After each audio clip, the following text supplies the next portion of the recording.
the afternoon. So here we are, reporting in progress. So this afternoon is organised obviously by SUTDA and supported by Safe Lives. And I have to thank Safe Lives and Connie especially for managing the technical side, the chat and the video messages that we have for you today. Now then, before we go any further, if it's okay with everyone, I'd like to start, if I may, with a 1 minute silence to remember the approximately, I think, 108 women killed by men so far over the last year. And of course, Jess Phillips, the Shadow Minister for Domestic Violence and Safeguarding, read out the list of names so chillingly, of course, in the Houses of Commons recently. Now, I think Connie's got a slide of names. So if you don't mind, ladies and gentlemen, if you can join us, please, in a 1 minute silence starting from now.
Good. Thank you so much for that. Thank you, Connie. That is the list, as I said earlier on, read out by Jess Phillips earlier in the year. And that's a very sad list, but it's a very telling list. So thank you very, very much for that. Okay, so the purpose of today, of course, is to get you all together, albeit on a virtual stage as well. Let me just see how many participants there are. There are 253 so far.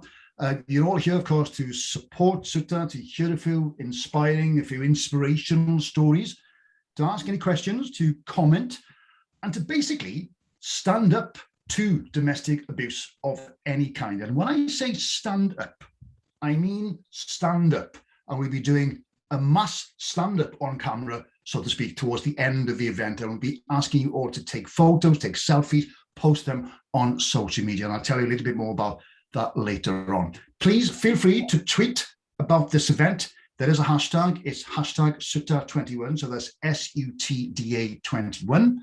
I'm hoping my accent is understandable. I'm not talking too quickly for some people around the country, especially those in the north of England, maybe, and the ones in the American states as well. So thank you so much for joining us.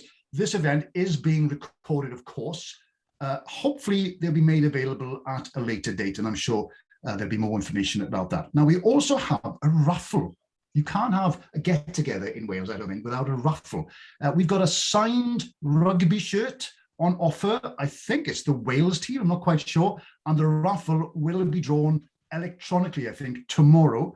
It's £5 a ticket. All the money, of course, go towards the work of SUTDA, and there will be a link in the chat. So keep your chat open. There we are. Rachel's just put a link in the chat function. Okay, so go on that, buy a raffle ticket, and get this amazing Welsh rugby shirt.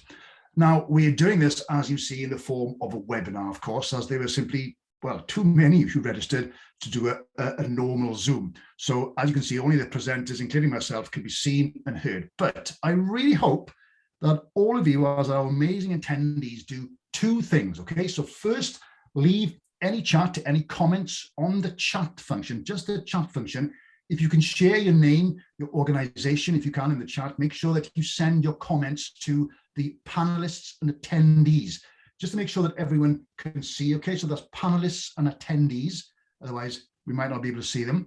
Don't be shy, you're welcome to say anything at all, of course, leave any message, but, you know, keep it clean, keep it respectful if you can. And secondly, the second thing, it was the Q&A function. Again, this is really important, just the Q&A function to ask your questions for myself, for any speakers we have today, and any guests.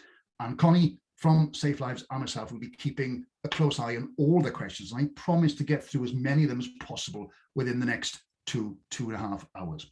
Now, before we go any further, I think that it's important to say that today's event, because of the subject matter, obviously, might at times be upsetting for some of our attendees. We apologize, of course, if some of the content is upsetting, but we're very grateful for your participation. Thank you so much, as I keep saying, for joining us.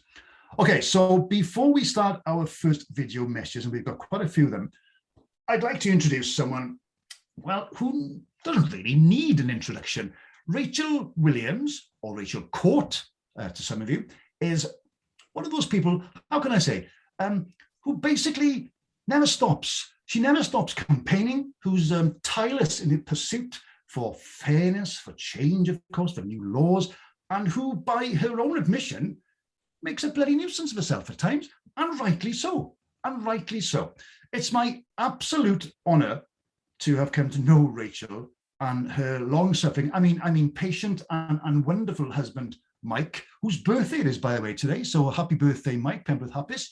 So, ladies and gentlemen, I'd like to ask Rachel to say a few words about today, about the work she's been doing recently, any petitions and the campaigns, and maybe talk a little bit about the raffle as well. So, ladies and gentlemen, over to you, Rachel Williams.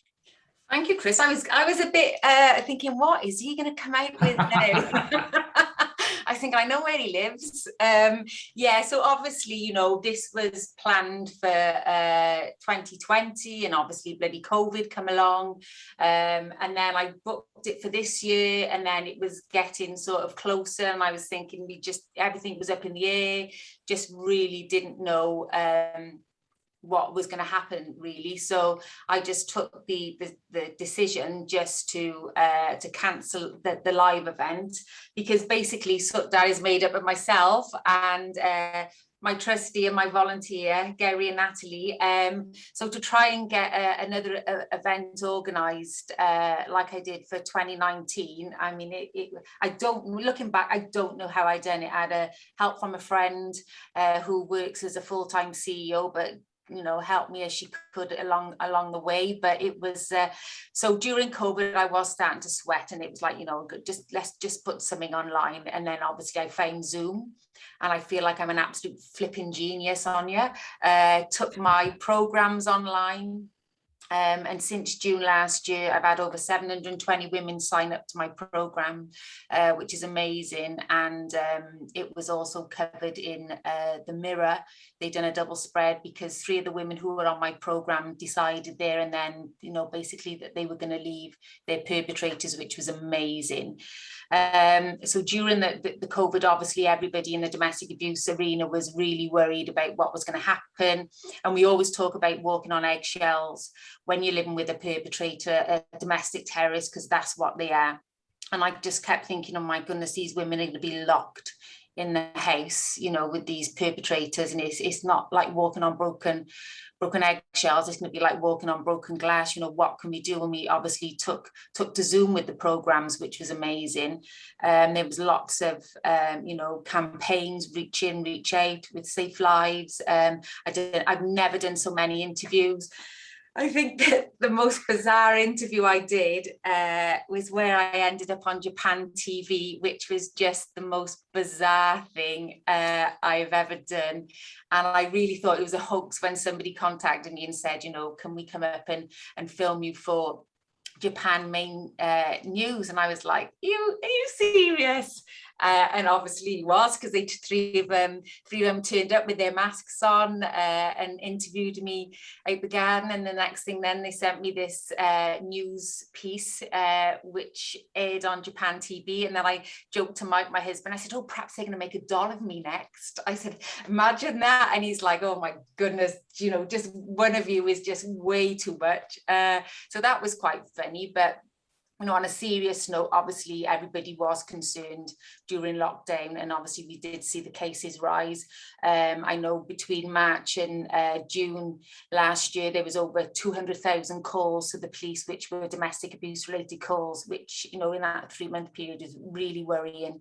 So we've done that. I've been doing that. I put on weekly webinars. I think it became the highlight of some people's weeks. On a Monday at 2 o'clock, I was joined with different speakers. I think the most audience, the highest number of audience we had was 275, and that was Professor Evan Stark.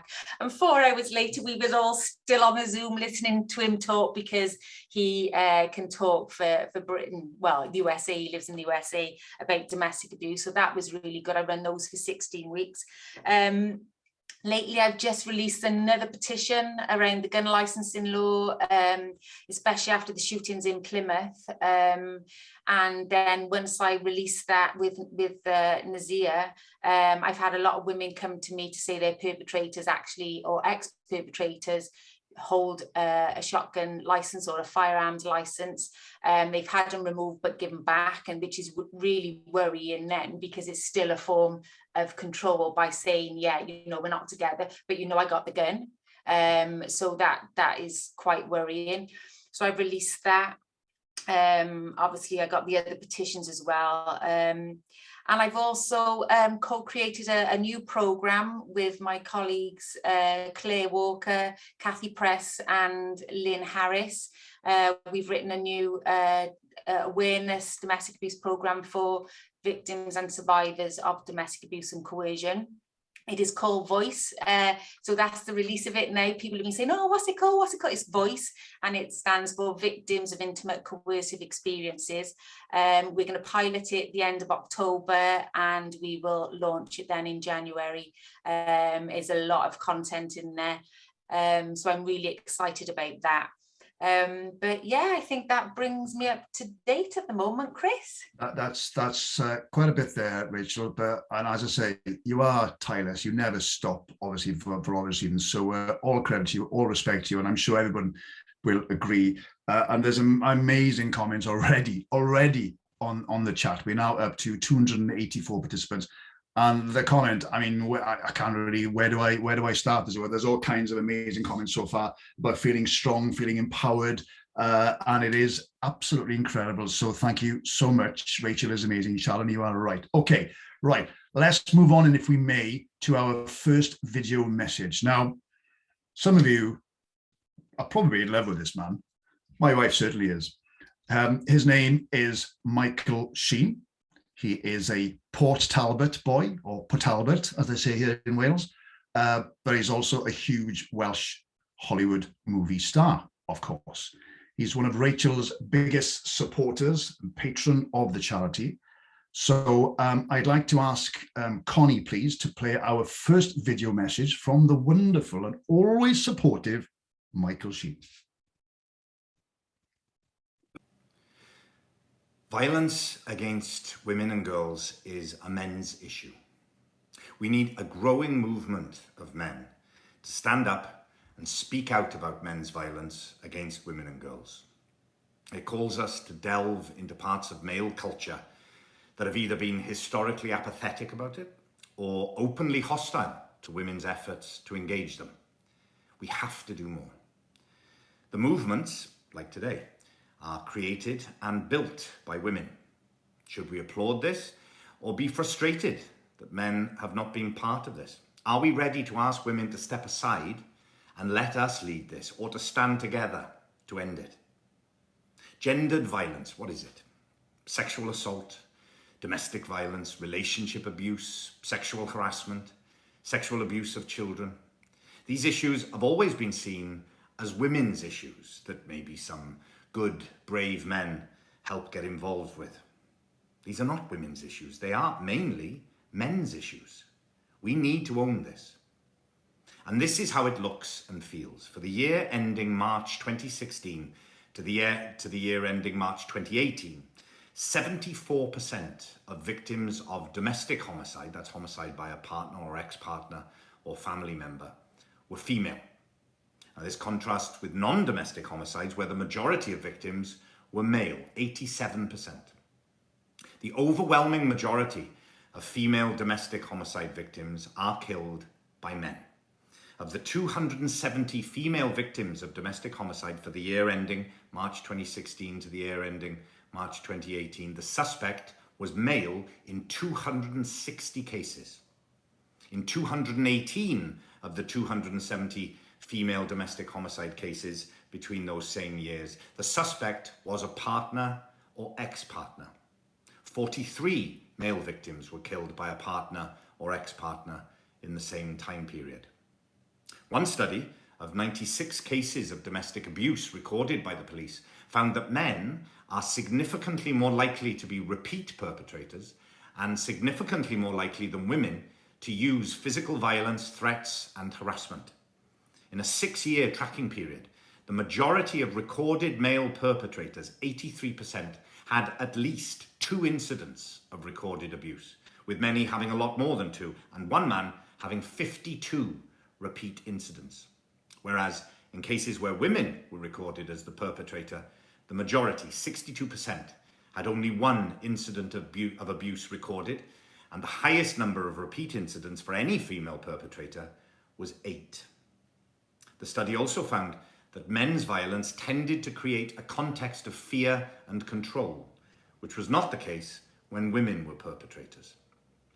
Over 80%, 83% in fact, of high-frequency victims, that's with more than 10 crimes that they're subjected to, are women. That's from a study of data from the Crime Survey for England and Wales, a nationally representative household survey. In the year ending March 2019, the majority of defendants in domestic abuse-related prosecutions were men, 92%, and the majority of victims were female, 75%. 16% of victims were male, and in 10% of cases, the sex of the victim was not recorded. These are our daughters, mothers, sisters, our colleagues, neighbours, communities. These are our friends. These are people, not numbers. And how we use our language to talk about domestic abuse is literally life-saving or not. Let's look at how we think and use language. This exercise will demonstrate. This is how we take the focus off men. Now, this comes from the work by feminist linguist Julia Penelope. Darren beat Rachel. Darren is the subject, beat is the verb, Rachel is the object. Rachel was beaten by Darren. Now, a whole lot has happened in this sentence. Gone from Darren beat Rachel to Rachel was beaten by Darren. That's shifted our focus from Darren to Rachel. Darren is now almost dropped off the sentence, almost close to dropping off our psychic plane. Rachel was beaten. See, now it's all about Rachel. We're not even thinking of Darren. Rachel was battered, just focusing on Rachel. Rachel is a battered woman.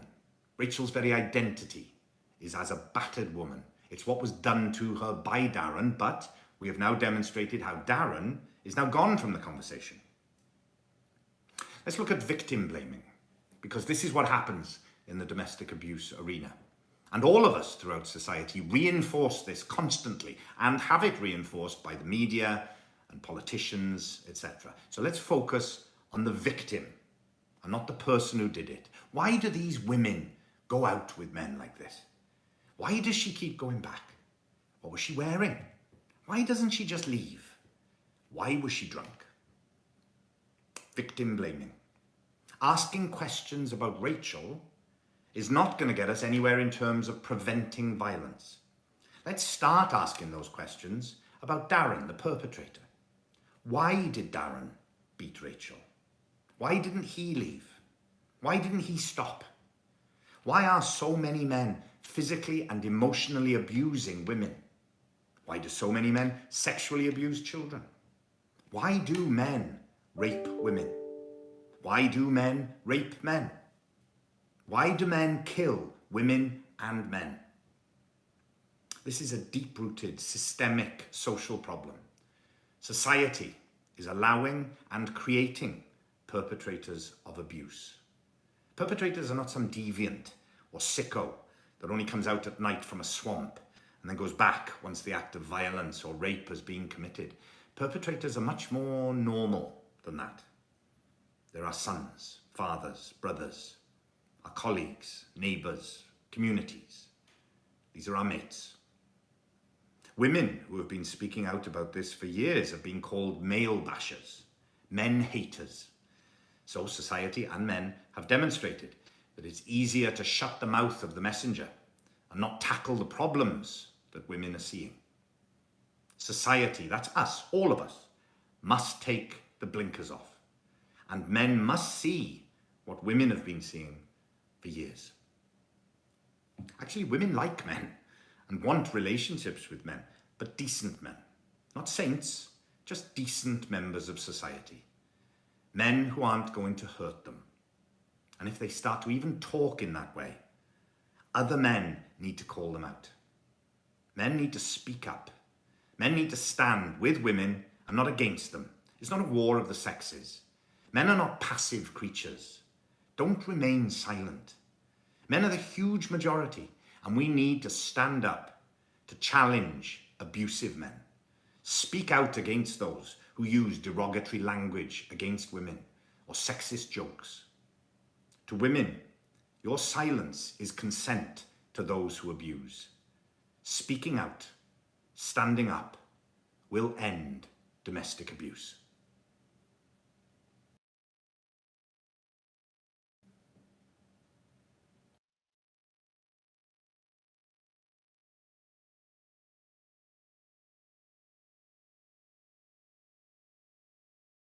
Chris, you're on mute. Well, that's a great start, isn't it? Right. So as I was saying, thank you so much to Michael Sheen. Obviously, he took the time to record that. We're talking 8 to 9 minutes long video.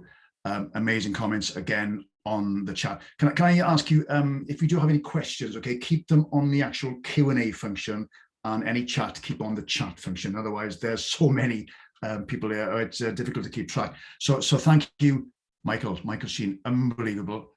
Thank you very, very much, and such a supportive guy and a wonderful, wonderful guy having your team as well. So Rachel, you're very lucky there. I don't think Michael's actually moved from that room since the last time we saw him last year and the year before, although his hair looks a bit tighter these days anyway. So thank you so much. A lot of you have fallen in love with Michael Sheen all over again, I think. Okay, so thank you. We'll have some more video messages throughout the next hour and a half, okay, so from all kinds of people. But now we're going to move on, if we may, please, and keep those questions going. There are a few. Connie, if you can make a note of them, or at least let me know anyway, and we'll get to them when we can.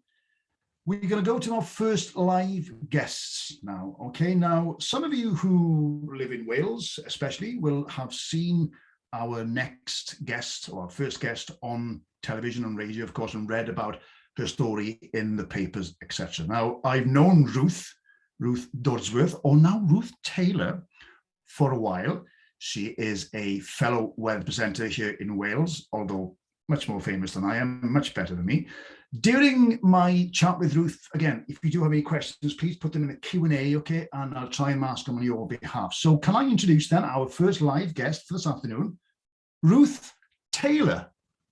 Or should I say just Ruth Dodsworth? I answer to most things these days, Chris, to be honest, so I'll take whatever. But, how are you, Ruth? Are you doing well?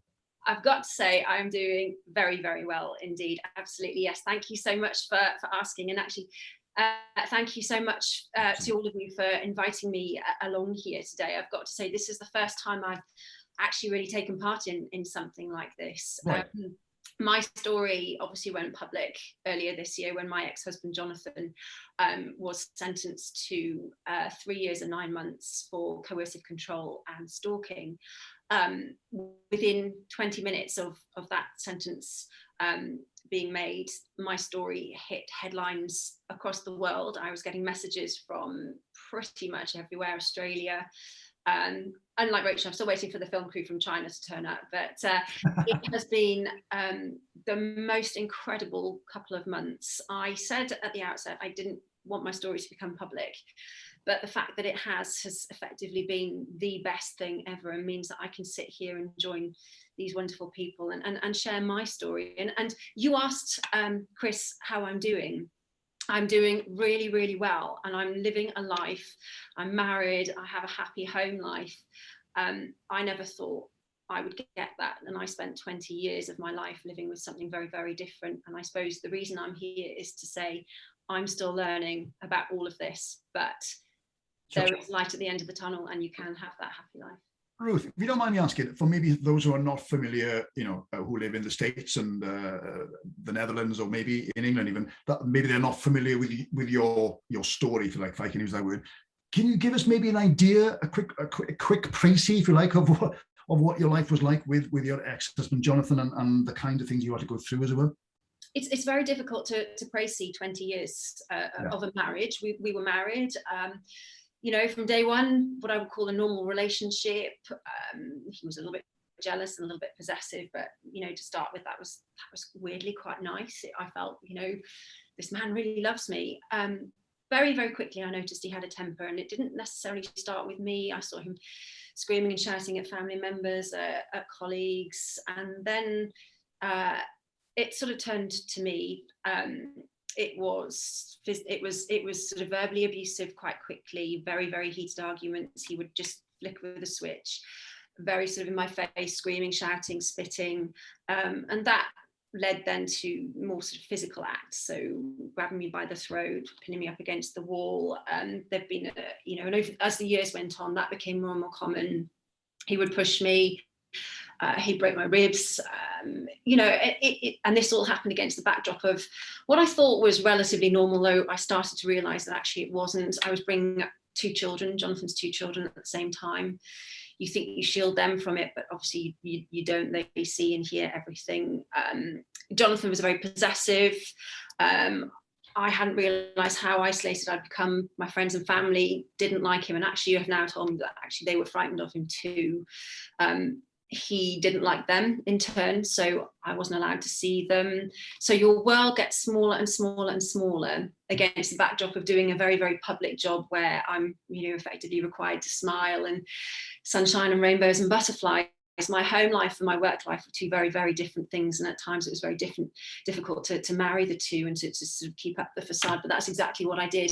I had the Instagrammable life and the lovely house and the car and the kids and the husband, and it wasn't lovely at all. It was really a show, and it took events of one particular night after, I'd had hundreds and hundreds of phone calls within a very short space of time. He'd been trying to go through my phone, trying to pay my children to go through my phone, because Jonathan was so possessive. He didn't like me talking to other people, especially men. There was an assumption that, every man I spoke to was someone I was having an affair with, and that just fueled his jealousy and his anger in a sense.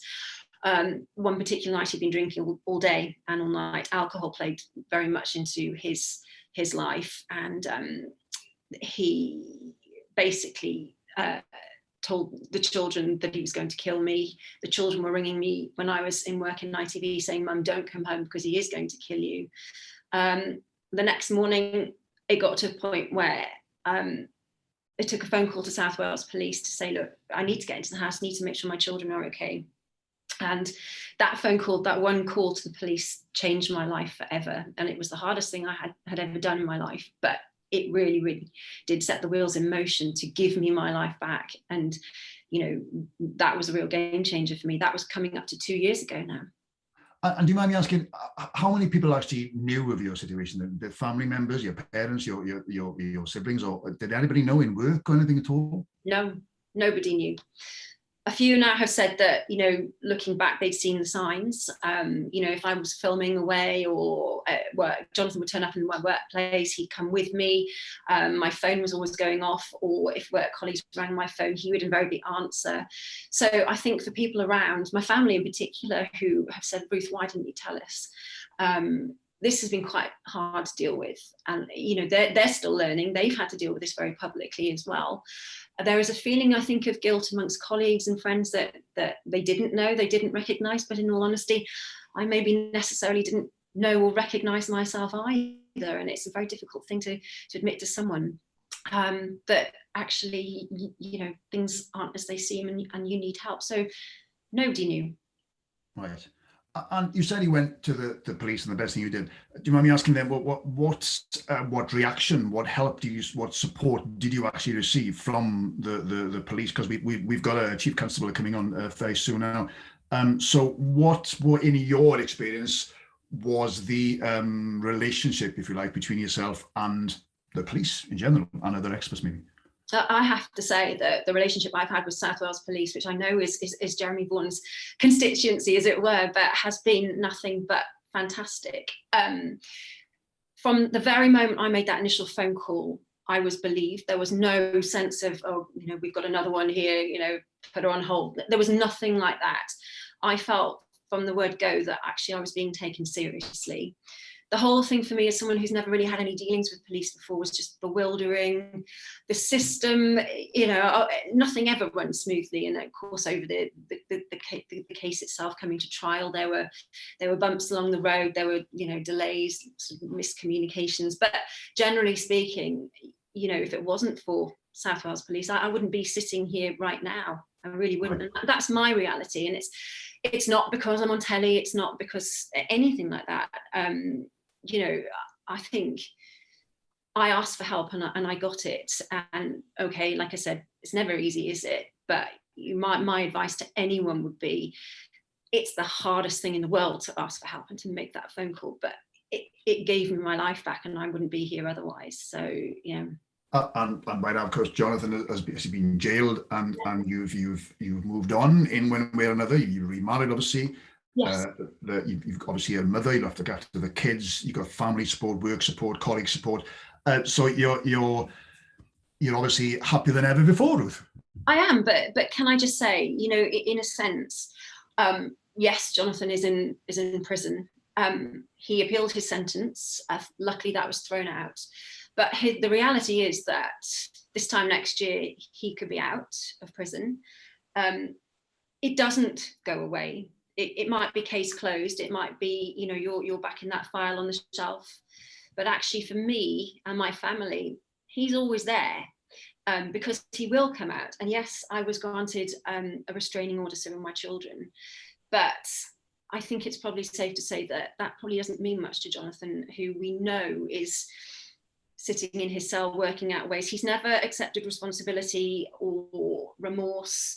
The judge said that he was a fantasist and a liar and a danger to myself and my children, and that won't change. And having read the literature now and recognizing the signs of domestic abuse and the 7, 8 steps to homicide, Jonathan, I'm pretty convinced right now, is not sitting there thinking, I'm really sorry for what I did. He's sitting there thinking, really? How am I going to get her back?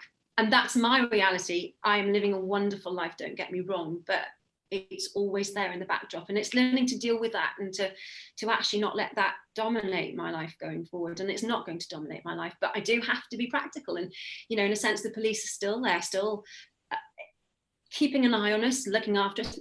You know, there is an ongoing conversation. Is there anything that you need? CCTV. I mean, it's a fine line, isn't it, between almost feeling paranoid, but also recognizing that this man will be back out, and he is dangerous. Yeah. Well, that's the reality for so many people in my situation. It doesn't ever go away, and it is not case closed. It never really is. Okay, I know you've spoken, you know, very, very bravely and honestly and realistically on TV and everything, and your story is now known, if you like, in Wales and obviously outside. And I certainly didn't know. If you have any questions, obviously, to Ruth, now is the time to do it. Okay, in the Q&A, because Ruth has got to go and present the weather soon. I think. So. I would like to say, Chris, I mean, you know, I think for me, like I said, this is the first time I've been involved in a forum like this. It took me a long time to actually recognise that my case could be defined as coercive control and domestic abuse. I wasn't really aware of those terms. And since it became public, and I've said this before, every single day I have people coming up to me saying, I recognise it in myself, I recognise it in my neighbour, in my son, in my daughter. And can I just say, it's not men, it's not women, it's every walk of life, all ages, all different backgrounds, social groups, economic groups, races, sexes. This happened to me, and it can happen to absolutely anybody. And it is happening to so many people. I had absolutely no idea, and it's absolutely it's blown my world wide open. And all I want to do by being here or anywhere or speaking to any press or any journalist is just encourage that one person, just one person, to recognize it in yourself or someone around you. And my job is done, and everything I've been through will have been worth it. Wow. Okay. Hey, listen, Ruth. I mean, it's an absolute honour to have you on here. So, if you don't mind, I'm going to ask you a few questions. Somebody's asked me. Well, you've already said. Do you feel Jonathan will always be a threat for the rest of your life? I do. He's never going to go away. I lived with a man for 20 years, and I think his probation report basically stated that fantasist and a liar, evil. I worry. I do, as happy as my life is, and I said, I do wake up at night wondering, because I know full well that he will not let this go. He will never let me go. And in a sense, that's part of his, even on bail, he put a tracker on my car. So he's demonstrated all along that, this control of me is sort of what he wants. So yeah, I do worry, but it's not going to define me. No, well, exactly. No. Do you think the courts really understood coercive control? Well, you say you didn't really know coercive control. I think a lot of people in the same boat as you were. Where coercive control is a relatively new thing, isn't it? Really. So, do you think that the courts, when you did go through, understood what you were going through? It's a difficult one, because actually, with my case, it actually didn't go. It got to trial, but the second Jonathan realised that I was there as a witness, he came in with a plea deal. And for me, I never set out for anyone to go to jail. It was never about revenge or punishment. It was about him accepting that he couldn't behave that way. And there were other charges that were dropped, more serious charges in a sense. But I just wanted him to admit something, even though I know he only admitted it because he would get a lesser sentence. But it wasn't about that, whether the court understood it or not. I mean, it's a difficult one to say, isn't it? You've got a jury of our peers.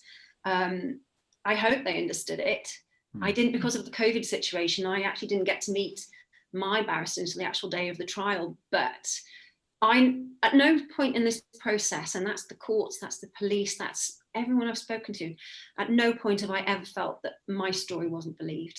And I felt that there is support out there. The next question is it's a hard one.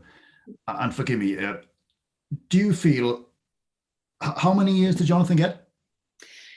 Jonathan got 3 years for the coercive and controlling behaviour, and he got 9 months for the stalking offence, but obviously to run concurrently. So yes, in theory, he could be out next October. He's already appealed his sentence and had that rejected. Right. So somebody's asking, do you feel the sentence was enough?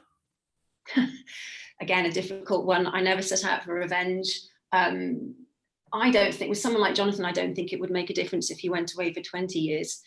There's no remorse. There's no, I can't see him coming out a better person. Well, yeah, well, you say that. I mean, somebody else is asking as well. Do you think he'd get any courses, any training, if you like, in prison to make him a better person when he does come out? Do you think I mean, you say that he'll never give up, as it were. Do you generally don't think he will change? There's this fantastic system where, as a witness, we're kept.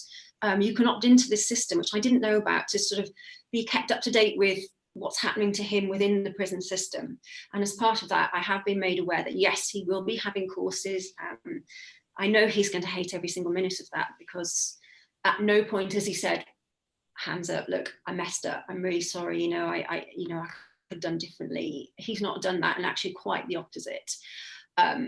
Do I think they'll help him? I'd like to think they would, but I've also been made aware that, his family are frightened of him. It's a difficult one. I would like to, I think education is key, but maybe education for other people as well, as much as anything, not necessarily just him.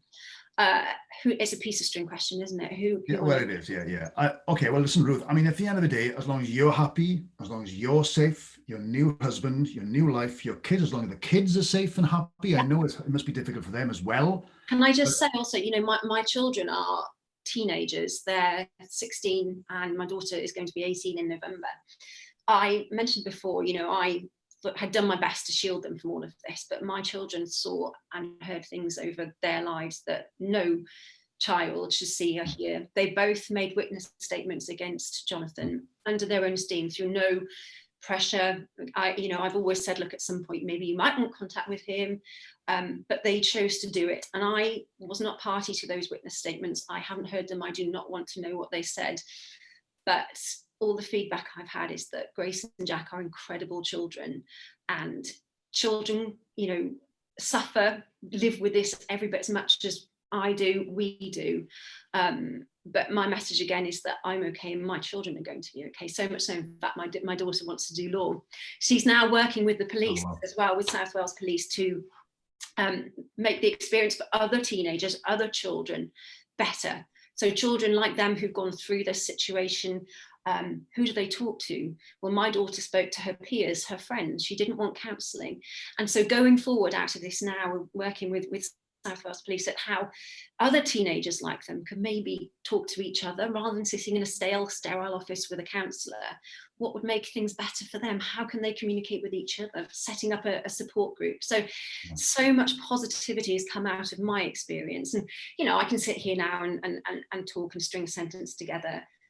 This time 2 years ago, I could not have sat here. I couldn't face daily life. I was pretty low. I couldn't speak without crying.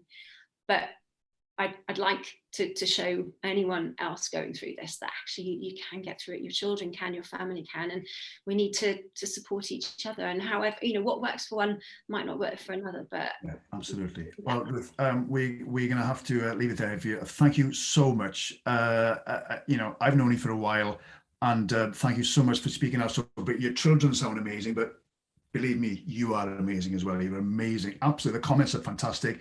There's too many of them to read out, Ruth, and we've had a few questions as well. So thank you so much. Please take care of yourself. Are you okay, Carrie?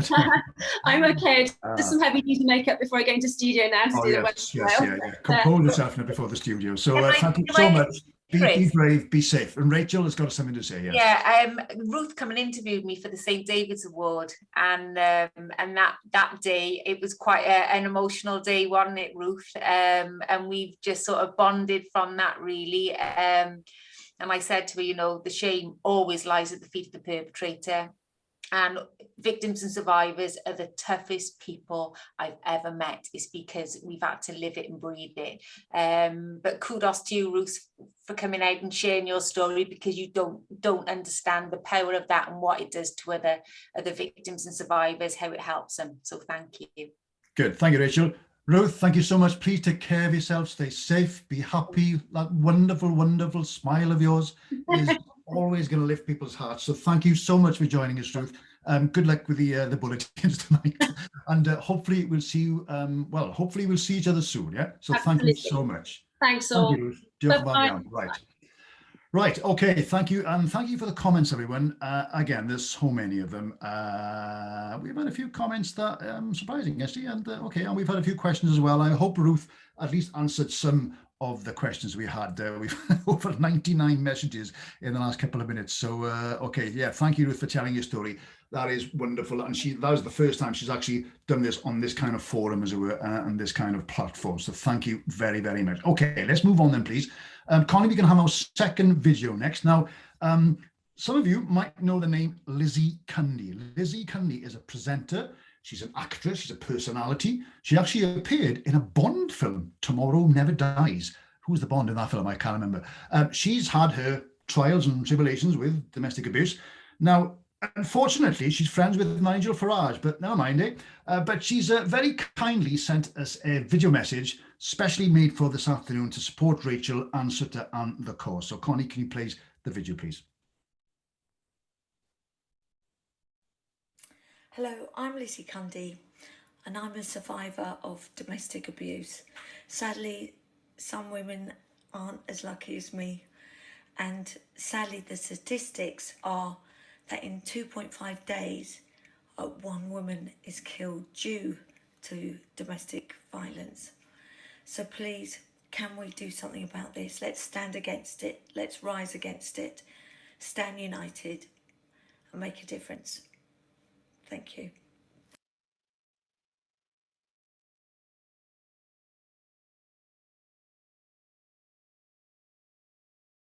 keep on doing that. I'm so sorry. Thank you, Lizzie Cundy. The questions, you are right, are just going to ourselves. I don't think everybody can see the questions, okay? Otherwise, we'd be here all day. Okay, so thank you very much. And Lizzie, as I said, recorded that message, especially for Rachel, to support Rachel, to support SUTDA and the cause in general. Okay, what time is it now? 10 to 5. Next, we have our second live guest. And again, please post any questions in the Q&A facility, okay? And again, I'll do my best to read most of them.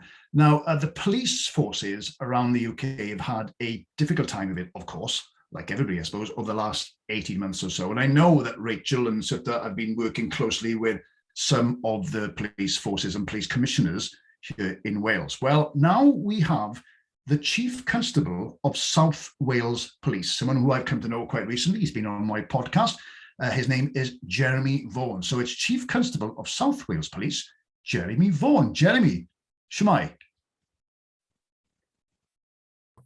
Shwmai, Chris. Dach chi'n clywed fi? Can you hear me? Yeah, that was a bit of Welsh. Everybody doesn't understand Welsh, but there we won't conduct the interview in Welsh, otherwise they'll be completely lost. So, Jeremy, can you quickly explain to us then who you are, what you are, where you work, what your role is? So I'm Jeremy Vaughan. I'm Chief Constable of South Wales Police. So it's the largest police force in Wales. We've got an organisation of about 6,000 people, and that's responsible for those international audiences too. We're responsible for the totality of policing services in the whole of South Wales, about half the population of Wales. And I know by being on my podcast, you've worked your way literally from the Bobby on the beat, as it were, up in North Wales to now being the top man, if you like, in the South Wales Police. So considering the subject matter tonight, Jeremy, can I ask you then, how have the police in general, the forces maybe, or certainly South Wales Police, tried to improve their relationship with victims of domestic abuse? So perhaps if I can, I don't know how much time I've got, Chris, but I'll be keeping an eye on the clock, but go on. Yeah, you know, I can talk. I'm going to start with a story, I think, if I can, because I just want to give you the sense of what it means to me personally and the things that we're trying to do in South Wales Police to lead. The experiences that we've heard from Ruth, and some of the comments alongside those experiences aren't unanimous, and part of my job is to make the experience that Ruth had in contacting us the norm, so that she can be, the people who report domestic violence and abuse to us can expect the service that she had every time. So I was a 27-year-old sergeant working in a part of North Wales, I won't say where somebody walked into a police station one day, actually a police station that I wasn't based at, and they came with their mum and dad. It was a young girl, she was in her early 20s, because they came into a police station to speak to somebody they knew, a police officer they thought might be working, who worked there. It was some 20 miles away from where they lived, and they happened to speak to me, and I happened to police the area where they lived, coincidentally. And the young lady spoke to me, and I eventually got her trust so that she could tell me her story. And then we spent 3.5 hours talking about her story, which involved 9 years of coercive abuse. She was not allowed out. She was only allowed out in a certain time limit. And that was both coercive, emotional, mental, but also physical abuse. So recognizing that was probably the one chance I had, and the one chance that she was going to have to give me her story, we spent lots and lots of time together that night. And then we recorded her account, and I then spent every day on my way to work calling by her house where her mum and dad lived to check on that she was okay, and that she had the confidence to continue with the process, which for her would have been terrible. She had 2 young children. She had no other life apart from that life she was living, and she had supportive parents, but she was finding it really difficult. To cut a long story short, that he was arrested. He was bailed because of a few issues that needed sorting out, and whilst he was on bail, and whilst I was away from North Wales, she was kidnapped by him, and immediately somebody picked up the phone to me, and I spent every hour on the phone trying to find out where she might be, and there was a team out looking for her. Eventually found her.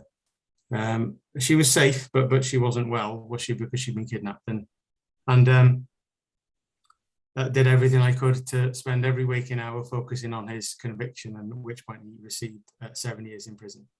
The reason I tell the story is that now I'm the Chief Constable of the largest police force in Wales. And if you think that my resolve for the service that we provide for victims of domestic violence and abuse is any different from when it was when I was a 27-year-old sergeant, then you are very mistaken. It is what I expect of my people. It is what I expect of everybody around us. And I hear fantastic stories of fantastic work that we do. And I hear less good stories about some of the things that we didn't do.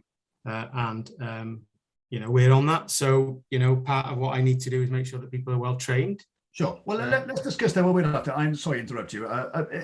Let's discuss that. Somebody has said that there is a problem with not being criminal enough, not being taken seriously enough.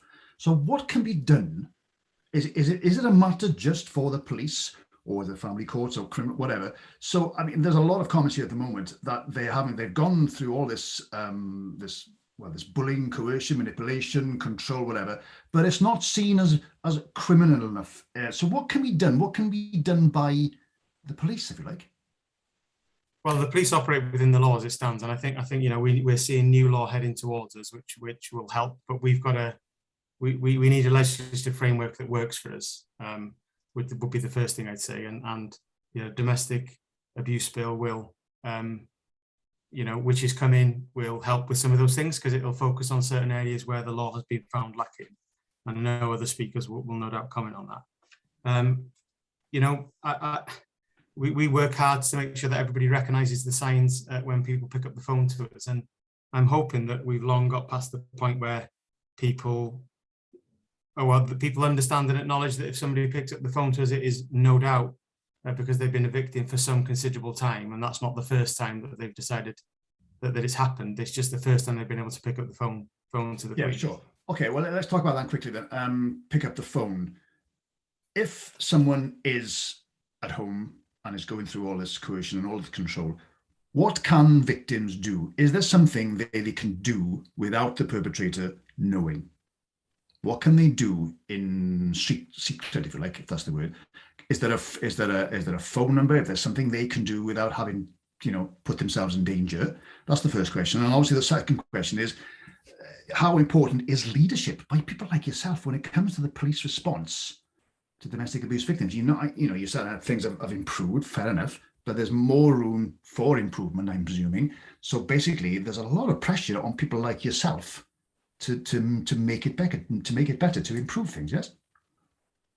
Yeah, I mean, on the first point, Chris, I think there's loads of different ways that people can contact us. They can contact us via the telephone, via email, via social media. They can, and we will respond to the sensitivities that they raise. There's ways that people can dial 999 and dial 55, which will give people an opportunity to recognise this is a cry for help, but I can't speak at the moment when they're in the middle of a crisis. Right. That's the first thing I say. The second question around, you know, the quality and the standard of the service that we provide to people and the expectations around that service. There are tools available to us that we can use to protect people. So the various protection notices that we can put in place, we can take sometimes the decision making out of people's hands when it comes to putting evidence in front of a court that they might not actually want to be put in front of a court, but we might take the responsibility to protect them from them. That's a difficult thing at times to do. Sure. And you know, getting the right balance between what the victim wants and what they need is a real challenge. But one of the points I'll make, before you interrupt me again, one of the points I'll make, Chris, is we can't do it alone. So you know, the men and women that are in with South Wales Police, you know, increasingly are younger. Increasingly, the front line is got people with less than 2 years service who we've trained as best we can. But when you phone the police, you get the police, and what happens is police officers walk through the door with taser and body armor and deal with an event in the moment. I am determined as chief is that we get as much support as we can around us to give people choices in their lives and to protect them in ways that just doesn't involve the police, but involves all sorts of other things. Ruth has told you examples of how she's come and spent time with us, helping to equip and teach our officers about how they might do things better. You know, her children coming in and speaking to officers about other children and stuff. You know, these things are brilliant for us. We've got Live Fear Free helpline within the control room, where we can refer people who will get an immediate support from victims of domestic abuse and violence. Okay, I'm going to interrupt you again. I'm so sorry. You talk about you can't do it alone. There's been a question. Do you think it would support victims and officers better if there was and forgive me, I don't know it, IDVA, who goes out to attend incidents of DA with the police in the community? As you say, you can't do it alone. So IDVA? Yeah, so that's Independent Domestic Violence Advisors. So we do have them in South Wales Police, and they work with us to help support victims. Would the utopia be for me that I've got somebody I could take to every incident 24/7, 365 to look after people, to have that second wave of support once the police have come in to maybe protect the scene, keep people safe, arrest offenders, or do what we do in the moment? I would absolutely love that, Chris.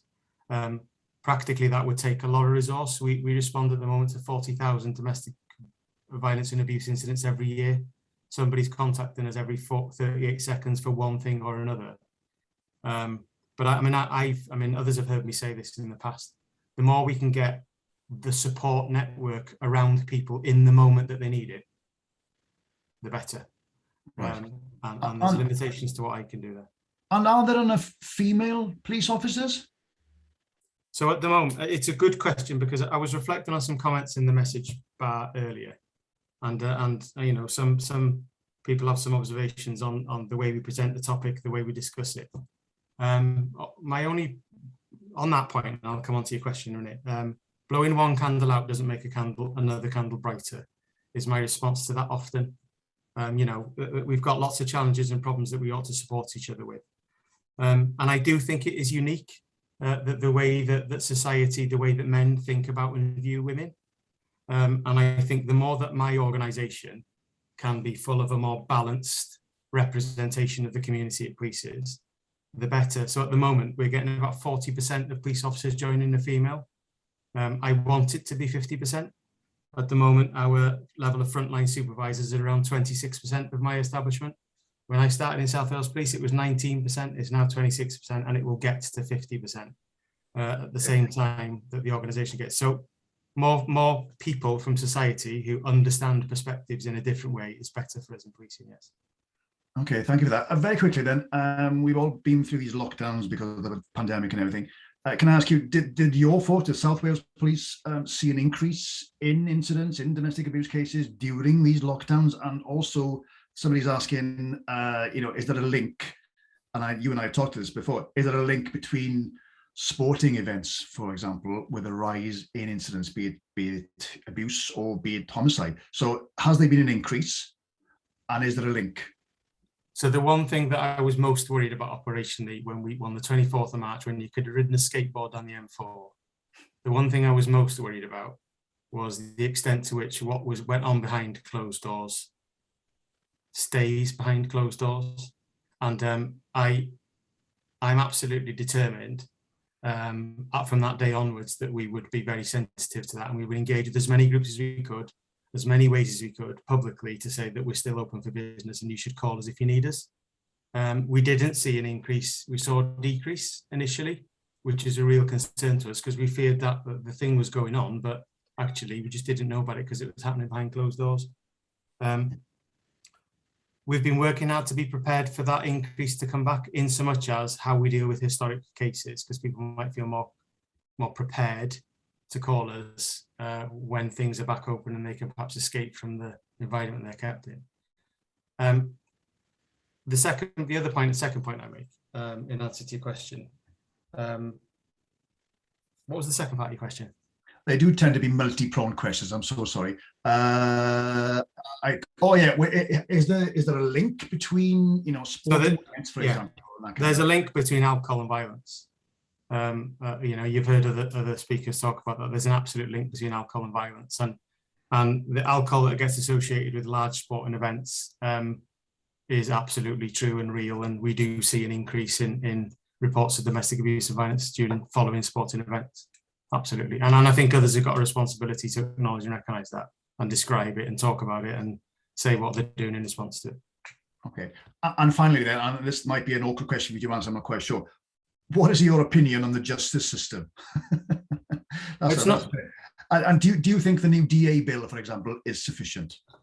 So I think the new DA bill will help in a number of ways, because it will have been well consulted on, and there's some things in it which will help in terms of acknowledging and recognising some of the specific offences that now take place that just didn't exist at the time that previous legislation was written. So I absolutely think it would help. Within the justice system, one of our big enemies is always time, and often the time it takes for a matter to be reported and end up in court can stack against people, particularly victims and survivors who want their matter to be dealt with. So I think it could be pacier. I think sentencing needs to be appropriate to the crime. I'm always going to say this, Chris. Our police officers deal with the most abhorrent crimes all the time, and we want the sentences to be as tough as they should be in the circumstances. Do I hear stories of offences that aren't tough enough for sentencing? Yeah, I do. And do we feel strongly about it and appeal when we do it? Yeah, we do. But we also and this has been a contentious thing, but we've been determined to do it. Is we also try to work with perpetrators at times. So we've invested in our DRIVE scheme, which works with perpetrators of domestic abuse and violence. So particularly young men who perhaps don't realise what they're doing. It's not excusing it for a second, but it's trying to break down what things are going on in their mind when they did it. Serious offending will be dealt with, and it all will be dealt with, but none of this is an excuse for what people do and how they behave. Right. Well, thank you so much, Jeremy. Diolch yn fawr iawn. Thank you. I know you're a very busy man, so thank you for taking the time again for joining us, and again for supporting Rachel and supporting SUTDA and everyone concerned. So thank you. Diolch yn fawr iawn, Jeremy. And I know, again, we've got all kinds of questions. We've had a question from Maria, who's an international development consultant for the UN, and talking about the educational bit. Should we be teaching this kind of thing in schools and that kind of? I mean, there's all kinds of questions. If you had the money you wanted, what is the one thing you would do? Well, God, will we be here all day anyway? So, Jeremy, diolch yn fawr iawn. Thank you so much. We need to move on. God, it's 5:05. Good grief. Right. Okay. So next, we've got a music track. Now then, this is a bit different. This is a very apt song for this event. It's called Today's My Birthday. Now, this is sung by Avis Hopkins. Okay, I mean, who, you might say? Well, Avis Hopkins is a singer in her own right, but I hope she won't mind me saying, but she's the sister of Bonnie Tyler. Bonnie Tyler, yeah, I'm sure everybody's heard of Bonnie Tyler. Well, maybe those not in the States, but maybe not. Total Eclipse of the Heart, Lost in France, back in. Does anybody know I'm just giving it away. Do you know Bonnie Tyler's real name? Anybody? Anybody put in the chat, what's Bonnie Tyler's real name? Anybody? No, quickly before I move on. No, okay. Well, Avis Hopkins is it's Gaynor Hopkins. You were nearly there. Gaynor Hopkins. So this song is called Today's My Birthday. It's written by Mal Pope. Now, Mal, he might be with us today. I'm not quite sure. But Mal is a musician and a presenter, and he's written this for his play Cappuccino Girls. And this is sung by Avis. And I think that Connie has put some images over this particular song. So, Connie.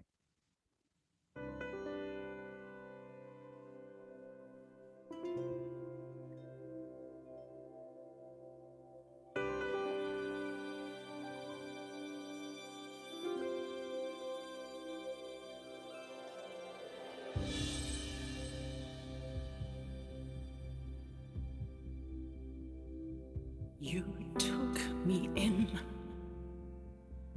when I was broken. You never tried to make me new. You kept me down 'cause it made you feel good. You said it all with words unspoken. You changed my name and you made me crawl. You never cared and you never loved me at all.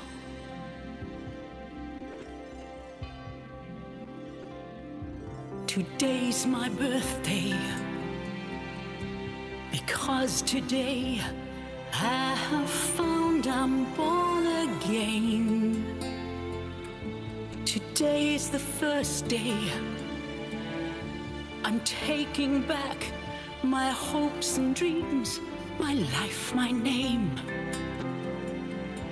You said I'd never be anything without you near, but I have found that I have something special here. You lived your life like I was worthless. I tried my best to live with that lie, but now I know that these people need me. Today's my birthday, because today I have found I'm born again. Today's the first day I'm taking back my hopes and dreams, my life, my name. You said I'd always need someone else to make me strong, but I've decided now's the time to prove you wrong. Today's my birthday. I'm standing on my own feet. I'm looking at a world where I belong. I belong. Today's my birthday, because today I have found I'm born again. Today's the first day I'm taking back my hopes, my dreams, my life, my name. You said I'd never be good enough to stand alone. Well, let me tell you, I can make it on my own.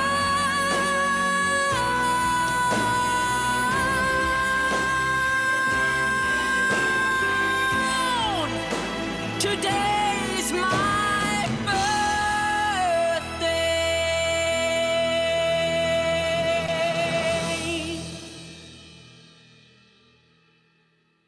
Wow. Okay, well, thank you very much. That was thank you to Mal Pope, first of all, for writing the song and sending it to us. And Mal, if you are with us, thank you so much. Thank you very, very much. And Avis did sound a little bit like Bonnie Tyler, didn't she? But thank you, Avis, for singing that wonderful song. And we've got some fantastic comments again. Rachel, I'm going to come to you quickly before we go to our next video. Do you mind me asking you? Can you? Somebody's asking. Can you offer advice as to how we can speak out when dealing with the family courts, which insist on silence? Family courts is corrupt. That's the only word I'm going to use. That is the only word I'm going to use. Okay. I don't know how I feel about family court. That's why I started the petition with over 200,000 signatures on. You know, I've done surveys on it. You know, people have fed back into that not so long ago. It is, and I got to say it, the pale male stale brigade. A lot of family court magistrates don't understand anything about domestic coercive controlling behaviour. They say they have training, but I beg to differ what sort of training it is. Thankfully, my friend who's on here today, Shona, who's a magistrate, arranged for me to speak to 60 magistrates last week, and that was telling him what the feedback was. One of them, and she's a highly respected magistrate, and she does a job very well. I'm fed back, but she said she learned more on that 2-hour session with me and Dr. Jane Monkton Smith and a police officer talking about stalking than she had in all the time sat on the bench. that speaks volumes. Okay, right. Okay, So, yeah. thank you, Rich, for that. And yeah, there's you need to read the comments in the comments in the chat, because a lot of people have got a lot of strong opinions about all kinds of things. Okay, right. So thank you very much for that, and thank you, somebody or Sarah for that question. And Gordon, the song is available on Spotify. I've just checked it now. Just put "Today is my birthday." Okay. Colin, we're going to go to the next video then, please. Who have we got next? Oh, let's go to Lorraine Kelly. Now, I don't know Lorraine Kelly, but she looks like a lovely, lovely person. I'm sure some of you might know her. You never know. I'm sure Rachel knows her. She knows all the celebs. So can we play, please, the video message from the lovely Lorraine Kelly? Now, Rachel Williams is one of the bravest women that I know, and she works so very hard to help anyone who's a victim of domestic abuse. Her tireless campaigning is even more important now because of huge increases in domestic violence during the COVID pandemic. It really is truly shocking that in this country, one woman is killed every 2 days by a perpetrator of abuse. So that's why I'm so proud to support Rachel in making sure that we all stand up to domestic abuse. We all need to help those most in need of support. More power to you, Rachel. Thank you for everything that you're doing. Okay, good. Thank you, Lorraine Kelly. Okay, well, we were going to go into another video next, Connie, but I see our next live guest is with us. So if you don't mind, ladies and gentlemen, I'm going to go to our next lovely guest, someone who's been supporting Rachel for a while, along with her husband, Pasha. You've always made the effort to join our events. Rachel Riley is, of course, a presenter on TV and radio. Rachel, thank you for joining us. I can see you there. Thank you for having me. Yeah, always a pleasure to support Rachel and her work. And how are you? Do we have news? I'll scan down. I'm sitting with propped up pillows. Yeah, I'm 8 months pregnant at the moment. So due soon? Well, yes, it's, not today, hopefully, but in the next. Oh, please not today. No, please not today. Okay. Can I ask you then, how have things been for you and the family? Well, obviously you've been busy during these last 18 months or so. I mean, for us personally, Pasha, because my husband's a performer, so he was supposed to be on the stage, and he hasn't been. But my daughter is 21 months old, so she was 3 months old when we went into lockdown. So we've had lots of family time. But I mean, I think you probably know, but a lot of people won't know the reason that one of the reasons that I support Rachel is because she's been helping me help my friend during this, because I have a friend who's a victim, will be a survivor of domestic abuse, and she's currently going through the system with family courts and with police and with social services, and it's been ongoing. And reaching out to the community of mostly women who are helping other women navigate it all has been an absolutely invaluable resource. And I think without other women there to make you realize, actually, the terrible things that happen, you assume that they're one-offs and that your friend is the most unlucky person in the world. And it's sad. I mean, it's horrendous on one hand to know there are so many other people like that in the same situation. And then on the other hand, it's not just her.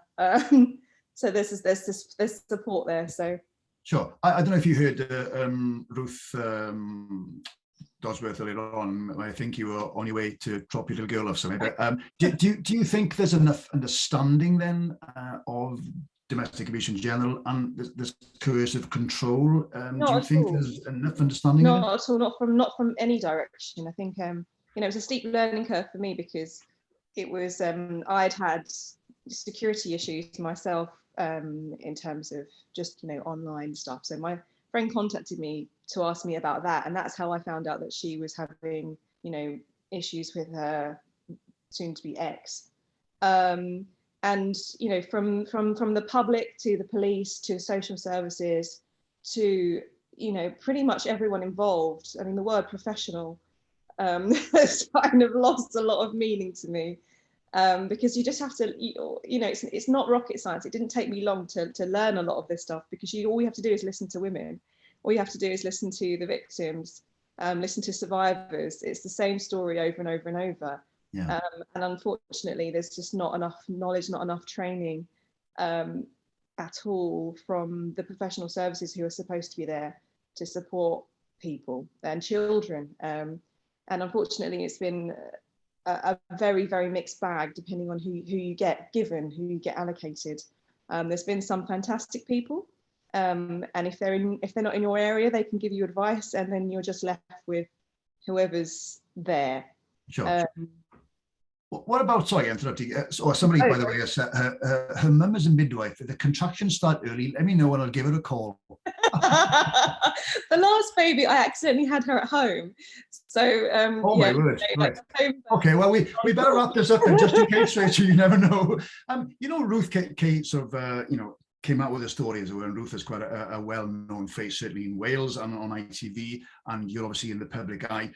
Do you think, is there anything more that people like yourselves, well-known people, dare I say celebrities, can do to keep this problem in the news, or is it just, you know, is it something they should be doing more with, or do they have to go through the thing first before helping?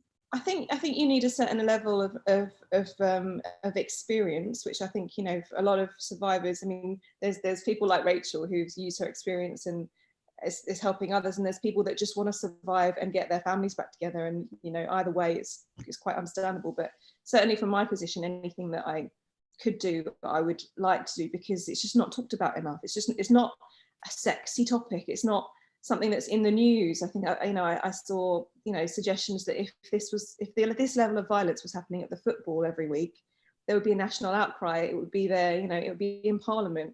My husband, Pasha, he's incredibly supportive, and the things that have happened to my friend, he's, you know, our jaws are on the floor, and you just don't, if this were to happen to a stranger in the street and someone would to do this to them or their children, you know, there would be national outcry. But because it's the word domestic and because it's in the home, there's, for some reason, it's just not viewed in the same way.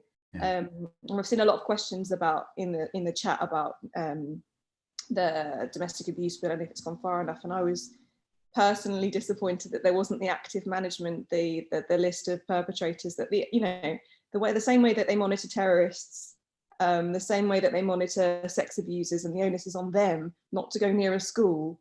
I think they should have done more and gone further and actually, you know, highlighted these people, because it's not just domestic abuse. If you have to, you know, minimize that, they do go on. They're more likely to commit crimes outside the home. They're more likely to rape. They're more likely to be involved in terrorism. So, I was disappointed about that, but and I've forgotten the question, so I'll just stop talking. And there's a lot of people agreeing with you. You know, there needs to be more done about the cause control, and Rachel is right about more education, especially in the police.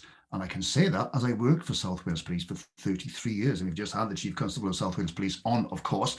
So, Rachel, I can only thank you once again for joining us, for supporting Rachel, of course, and the whole cause. You're a very busy lady, obviously. Well, you're going to be even busier soon. So a lot of people are saying good luck and congratulations. Keep well, keep safe, and I hope everything goes well with the birth, wherever you want to give birth. I just want to send all my love to everyone else, because I think one of the hardest things, you know, I've seen it with my, you know, not just myself, but with my friend.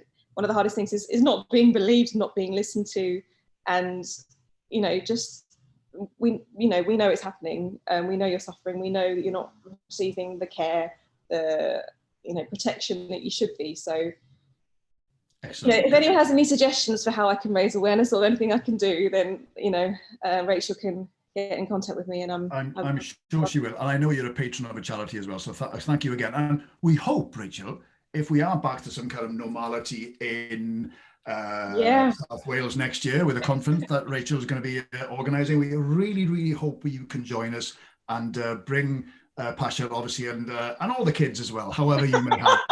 I'll leave the kids. I'll come for the alcohol. I've got 1 month left. I'm on the countdown. A glass of wine. Hey, thank you so much. Thank you very much for joining us again, and thank you, and stay safe and well done, and good luck. Thanks for having me. Good luck. Take care. Right. Okay. We're doing well on time. Excellent. So, Connie, we might go, please, now to the next video message. We've had Lorraine Kelly from ITV, I think, Lorraine Kelly. We've now got Jeremy Vine. Now, I'm not quite sure where Jeremy Vine is in this video. I think he's on the street somewhere. So he's recorded a message especially for Rachel for today's events. So, Connie, can you play the video, please, from Jeremy Vine? Hi, this is Jeremy Vine. I would like to support Rachel in this amazing drive to stand up to domestic abuse. I'm thinking of you, Rachel. I'm thinking of your Jack today as well, especially, and the damage that is done in so many homes by the perpetrators. And right now, how many perpetrators there are, how many women in particular are killed by people who've been abusing them possibly for years, and who then take the final step and take their life. And I know that Rachel's the most incredible soldier for this cause, and I want to wish her all the best and send love to you all, everyone who's taking part. You take care. Good, Jeremy Vine. That voice, instantly recognisable, whatever he is, if he's on a street or whatever he is. Thank you so much. Let's think. We've got loads of comments. Georgia. Hi, Georgia. How are you? Now, Rachel, there's a question for you quickly before we move on. Oh, it's gone. Okay, loads of comments on the chat button as well. Okay, then. Well, I think we've reached the final live guest. We've had the lovely Rachel, of course, and the lovely Ruth, and we've had the lovely Jeremy Vaughan as well. Now, our final guest is a bit of a star, okay? He's a true supporter. He is a solicitor with vast experience in the legal areas of child exploitation and violence against women. He was the chief Crown prosecutor in the Rochdale grooming gang cases quite a few years ago now, as well as bringing the TV presenter Stuart Hall, some of us might remember him, to justice, of course, and is regarded as one of the most influential, the most highly regarded experts in his field. His book, The Prosecutor, is an amazing read. And if you follow Desert Island Discs on Radio 4, I highly recommend you listen to his episode. I walked around a lake the other day and I listened to his episode and it was amazing. So again, please put any questions you might have. And I think we might have a few, but considering we've only got half an hour and this guy can talk, okay? So Connie and myself will look at the questions. So it's my pleasure once again to welcome to a SUTDA event, the wonderful Nazir Afzal. Nazir, how are you? Good afternoon to you, Chris. It's lovely to join you and to Rachel and everybody. I think you have to be Rachel to be on this webinar. I don't know. Oh yeah, she's there. Hey, thank you so much. First of all, I must congratulate you on Desert Island Discs. I don't know when you did it, but it was amazing. It was a great listen. Choice of music, superb, mate. Absolutely brilliant. No, that's really kind. I mean, I recorded about 2 months before you heard it, right. and I mean, choosing your 8 tunes was tough. It changes by the day, doesn't it? So I chose 8 tunes that I think reflected parts of my life and things that happened to me. Good choice. I pay tribute to the BBC, who managed to turn 90 minutes of chit chat into 45 minutes that you want to listen to. Okay, now listen, considering where we are, what we're doing today, let's get straight into it, if you don't mind. I'm sure people know of your background, know of your experience, whatever.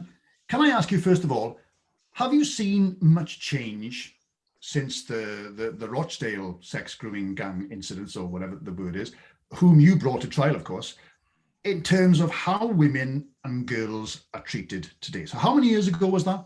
That was 10 years. Well, the convictions were 9 years ago. Have you seen much change? There was massive change initially. I left the Crown Prosecution Service in 2015, and it's not down to me, but when the year I left, we had the highest conviction rate for violence against women and girls in our history. So for 3 or 4 years, we really upped the ante. Specialist lawyers, specialist prosecutors, specialist courts, judges, specialist police officers, NGOs being properly funded to do their support function, etc., etc. That's gone backwards over the last 5 years. When Rachel told me recently that she hadn't been funded by the National Lottery because you don't do enough for the community, apparently, Well, to put it bluntly, I mean, there's a legal phrase for that. It's bollocks, isn't it? The reality is we do not respect NGOs the way we should. The people who are at the front line are treated with contempt. You spend 50% of your life fundraising, when in fact you can spend 100% of your time helping the people like Rachel's friend and others that are suffering. And so we've gone backwards, absolutely. We lost, it's easy to say, you've heard that figure, 21,000 police officers we've lost in the last 10 years, which is a regular figure. What you don't understand, or people don't understand, that those were your most experienced police officers, 25 years plus. So we actually lost 500,000 years of policing experience overnight, pretty much overnight. And to replace them with 20,000 officers who might be really committed and really dedicated, but straight out of police academy in effect, without the level of experience that those officers had, you can see where we're going to be. It'll be a decade, I'm sad to say, a decade before we get back to the position we were in, unless we do speed everything up, basically. Okay. I mean, the questions are coming in already, so we'll come to that in a second. But considering what you just talked about, I mean, someone's asking, do you agree then that perpetrators of abuse need to be treated differently? Can we not call them domestic terrorists? Well, you mentioned my book. There's a whole chapter called Gender Terrorism. I think this is gender terrorism. Right. Women aren't the minority; they're the majority in this population. And yet they are treated as they have been treated, contemptuously by authority, by institutions, by the perpetrators. And so, absolutely, I mean, I remember there's so many cases I dealt with where when the case was going through court, other women were saying, my family or my partner said that what happened to her will happen to me. Well, that's terrorism, when you are scaring not just the individual who you harmed, but the whole gender, women everywhere. And so you need to treat it like that. We've been calling for a while now that violence against women and girls should be treated as a national policing priority. In the same way that terrorism is, one of the successes around child sexual abuse, Chris, was that child sexual abuse became a national policing priority. And that means the police have no choice about resourcing it. And it makes a big difference. But currently, violence against women and girls, which impacts on the majority of this population, is not a national policing priority. Okay, well, that brings me to this next comment. So I hope you don't mind me reading this out. It's quite an emotional one, but you just talked about children being sexually abused. We've had a comment here, which is in the Q&A, obviously. Nazir, I was sexually abused as a child by my father. This is anonymous, okay? I've never sought police involvement out of fear of reprisal. Very recently, he's taken to Twitter, claiming to be falsely accused by multiple women and children of DA and CSA. I've been harassed, stalked, yet police say it doesn't even meet malicious communications. Is there anything I can do? Now, this person sounds pretty damn desperate to me. Well, he or she needs somebody to advocate on their behalf. Clearly, the police are not taking this person seriously. But from what he or she just described, there are a multitude of offences that can be brought. And malicious communications being one, the Computer Misuse Act being another, harassment being another, you name it. There are plenty of offences that potentially have been committed. If the police are not taking her seriously or him seriously, then you need an advocate, a lawyer on your behalf. Generally, I tell you not to go to lawyers. As a lawyer myself, but I think there are plenty of good lawyers who will happily take on that, just as an advocate for you, to make sure that the authorities take you seriously. But with all respect, that's easier said than done, isn't it? In this day and age, unfortunately, they pick you off one by one, and unless you have, for example, Rachel and others behind you, they don't treat you as seriously as they could. It's a terrible shame that unless you shout really loudly or stand up as SUTDA does, they ignore you, or potentially could ignore you. And so what I'm simply saying is, yes, absolutely, it's ridiculous that this is the way it has to be done. But unfortunately, it's the only thing that they will listen to. Okay. Somebody's asking when you're running for Prime Minister, by the way. Not in the slightest. I know far too many politicians. Oh, Rachel's loving that. And I don't trust them as far as I can throw them generally. Okay. And the reality is that the people who will make the biggest difference are the people on this call. You know, I value people not by the amount of money they have or the houses they have or the status or job they have, but I value them by what they do for others. And everybody on this call spends and commits their whole life to protecting the most vulnerable society. That's what we should be valuing. Okay, a specific question then. In your opinion, should perpetrators always be dealt with a custodial sentence? Are there other ways? You can't, no, one can't generalize that way. And there'll be all sorts of circumstances in which an individual there may be an appropriate disposal. You know, there are people in prison today who will never come out of prison because of me. They'll only come out in a coffin. You know, Dale Cregan for a murdered Manchester police officer, for example. They've given a whole life sentence and they deserve a whole life sentence. Some people can be rehabilitated. And it's appropriate to sentence them so that they can be rehabilitated, as long as that rehabilitation takes place, Chris. My concern about prison is you lock them up for 23.5 hours a day. You know, Rachel and organizations like her should be in those prisons providing rehabilitative support as well. So not everybody should go to prison. You know, we have probably the largest prison population in Europe. And we are no safer as a result of that. So we need to do something different. The revolving door, you're familiar with the revolving door as a police officer. You will have dealt with probably the same person every year for 33 years. That individual, if somebody had caught them early and intervened early and dealt with them early, they would not be doing that. And of course, we know from domestic abuse, that's the reason why we have Clare's Law, for example, is that abusers have multiple victims. They move from victim to victim to victim, and you've got to stop that somehow. And that's why custody will just simply pause their behavior. You want to deal with it. It was really interesting earlier on, our first guest, I'm not sure if you were with us, Ruth Dodgworth here from Wales, and her husband has been jailed and she didn't think it's going to make a blind bit of difference. But no matter how many courses he was going to have, he was never going to change. He was never going to admit what he'd done. Well, I mean, there's another argument there, isn't there, about whether or not, I'm not suggesting this, but chemical and other scientific issues, things can be pursued. But I don't believe anybody and everybody is beyond redemption. You know, one of my new roles is independent chair of safeguarding for the Catholic Church. And after 2,000 years, they've now decided to put somebody independent of trying to tackle clerical abuse.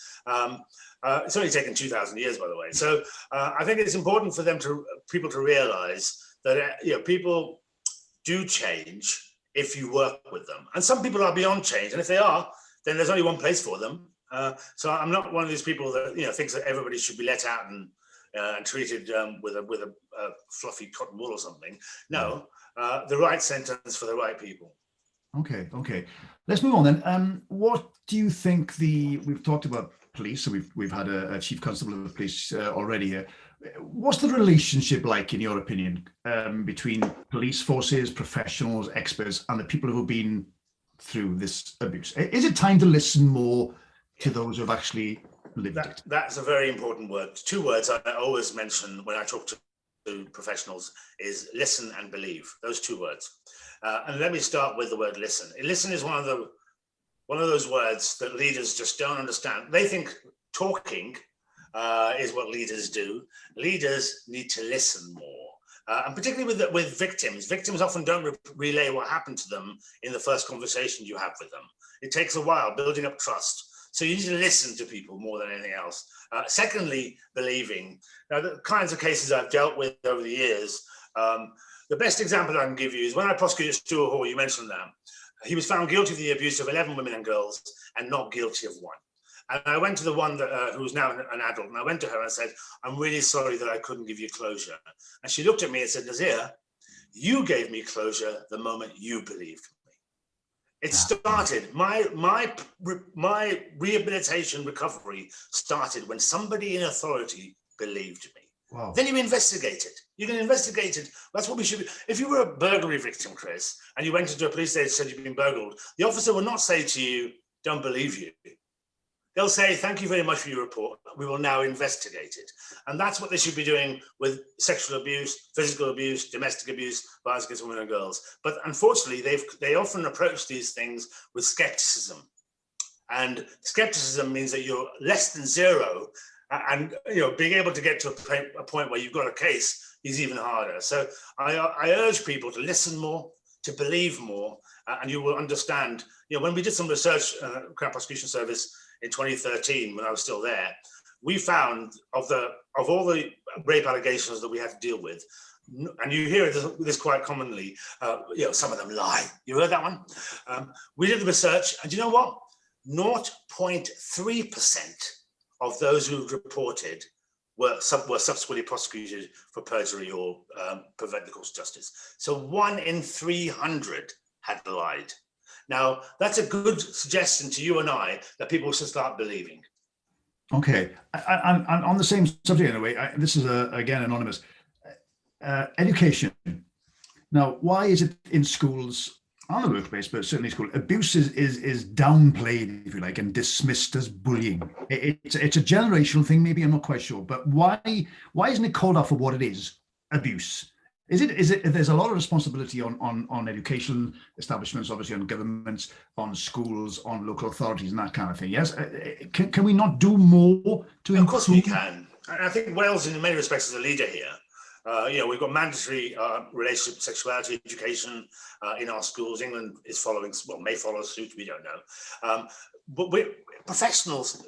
I always say this, teaching relationship education, for example, shouldn't be left to teachers between French and geography. Again, get Rachel and organizations like Rachel's in to deliver it, who really understand the subject. You heard this from Ruth earlier on. Hardly anybody really understands controlling coercive behavior. So why do you expect somebody with a script to be able to deliver it to young people, when in fact somebody who's got, they use that phrase, living experience, life built experience, or somebody who's trained in this area, they need to be doing it. And time again, when there's a terrible catastrophe or terrible death or disaster, and we're just dealing with one right now, aren't we, in London? People will say, oh my God, we need to improve the training. Well, the first question I would be asking is, what's wrong with our bloody training? What is wrong with what you're currently delivering that means that you didn't understand what you were dealing with? So absolutely, education is key. And I would also say this, maybe not as young as Rachel's children, but kindergarten is a good place to start to talk about relationship education, gender equality, equal opportunities, roles of men and women, i.e. the same roles, because the younger you start, the more effective you are in being able to ensure that the later you start, the more difficult it is. And so I'm really keen on age-appropriate education. If you probably remember, or some of you do, I had a real battle in Birmingham when I was mediating in Birmingham schools there, where the LGBT activists, non-LGBT activists were standing outside schools, shouting at parents and shouting at the school, saying, don't teach them what the gay people exist. And I remember I had to mediate in that scenario. Young people need to be prepared for the world of the 21st century, not the 20th or the 19th century. And we've got to use all the tools we have at our disposal to ensure that people really get this subject, and the earlier the better. Tell me about the work you do with the Welsh Government. Yeah, well, I'm very privileged. Me and Yasmin Khan are the national advisors and have been for now 4 years. We have direct access to the First Minister and to Jane Hutt, who's the Minister for Social Justice. We've helped them develop the national strategy, which is just being renewed right now. We've been helping them with the communication campaigns. You probably remember the bystander campaign that was launched a couple of years ago, massively effective. As a result of that, there were hundreds more referrals to agencies. So we're helping communication-wise, we're helping in holding them to account when things aren't necessarily going well. We act as a conduit for the NGOs who are really successful in Wales. We try and identify where the gaps are, all of those things. So it is a full-on part-time role. Yeah, I know what you mean. Yeah. So I was saying right at the beginning that Rachel Williams, that is never going to stop. Let's face it. And I'm guessing you're the kind of guy that will never stop this kind of. You will always do this as long as you can. Because I have prosecuted more femicides than anybody on this call. Hundreds of victims. I've prosecuted more sexual offences than anybody on this call. I have met hundreds, if not thousands, of victims over my life. They've all changed me. 25 years ago, I was dealing with a case of parents who were all adults, and I can say this to you. I was dealing with a case of parents who'd been sexually abusing their children, and they videoed it. As part of the trial, I had to watch a mother holding down an 18-month-old baby that was being raped by the father. I did not go home that night thinking, this is just a job. It changes your life. It literally changes your life, and you see your life as a mission, not a job. That's what everybody on this call does. It's a mission. I do not want to have other people suffer as those children have had, and those adults do. Time and time again, I have. It's been an immense privilege to listen to the victims and survivors. It's been an immense privilege to change laws where it's been possible to do that, and change guidelines and the way people operate. But whilst people are suffering, there's a role for me, there's a role for Rachel, and there's a role for everybody on this call. Wow, Nazir, thank you so much for telling us all this. That is, I mean, I think a lot of us are speechless just with that. You've written one book. Do you have any plans to write any more? Absolutely. I've been commissioned by HarperCollins to write my next. I'm currently writing it now. You'll see it next September.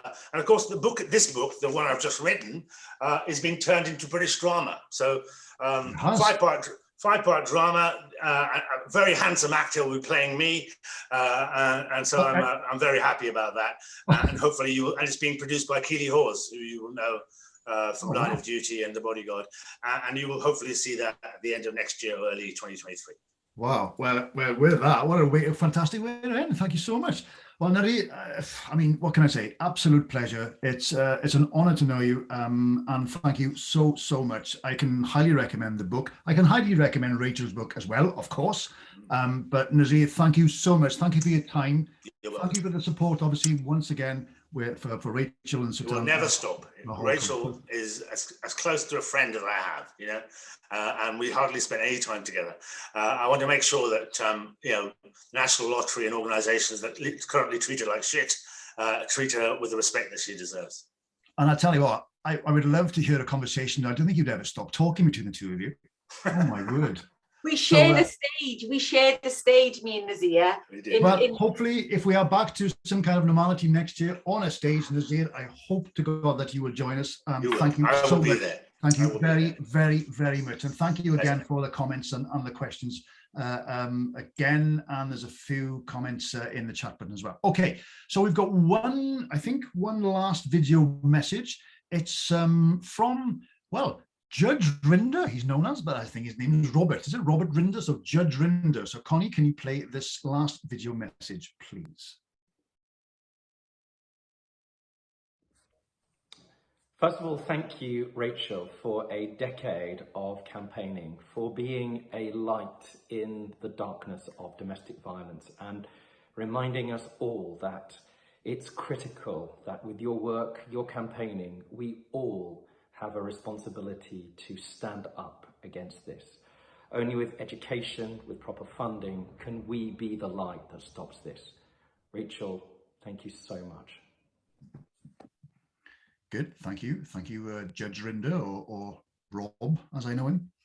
I've never met the guy, but thank you very much, Judge Rinder. Thank you again. And thank you again, obviously, to all our celebrity video messages. I mean, they didn't have to do this, but they have, and it's absolutely wonderful. From Jeremy Vine, Lorraine Kelly, Judge Rinder, Lizzie Cundy, and whoever else I can't remember. Or Michael Sheen, of course. How can I forget Michael Sheen?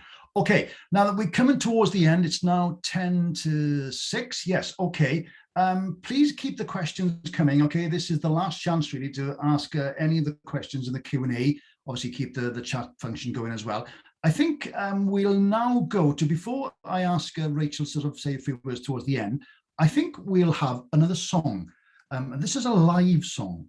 Now, Hattie Webb joined us, was it last year or was it the year before? I can't remember, when we had a wonderful 2-3 hours on Zoom. It was an open mic night and it was an amazing night. I thoroughly enjoyed myself, and Hattie joined us. Now, Hattie is a singer, she's a songwriter, she's a harpist, who, as I say, kindly joined us for the open mic night last year or 2 years ago. And she's collaborated with Leonard Cohen, Sting, and Edie Brickell, I think, and her music is available on Spotify, and she's currently working on new material. So, Hattie, can you hear me first of all? I can hear you, Chris. Right. Well, thank you so much for joining us again. And that open mic night was a unique evening, I have to be honest. And it was uplifting, and it was crazy and bonkers, and it was wonderful. So again, thank you so much for joining us, and thank you for supporting. How's life been, by the way? Yeah, well, I've been working remotely, so it's been pretty good. I can't complain. Good. And, Okay. yeah. Well, I know, you know, the creative industry, the music industry has been hit hard, like everybody else, I suppose, because of the pandemics and lockdown. So again, we're really grateful that you can do this over Zoom. So Hattie, you've got a song for us. This is your own composition? I do. It's a song called River, and it's about empowerment and blazing your own trail, which Rachel certainly does, and just so blown away by everything you do and SUTDA do. So thank you. There we are. Well, it sounds perfect. So over to you, Hattie Webb. Thank you.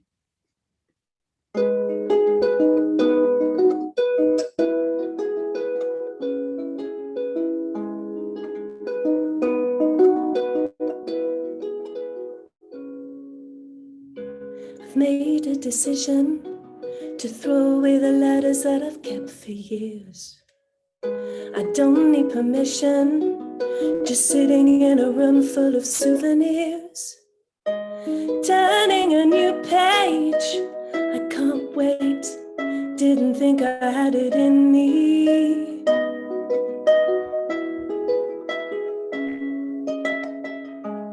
Eye of the river, mouth of the sea, I wanna be like the water, going where I need to be. If I'm to deliver her, I have to believe I am a river, I am a river.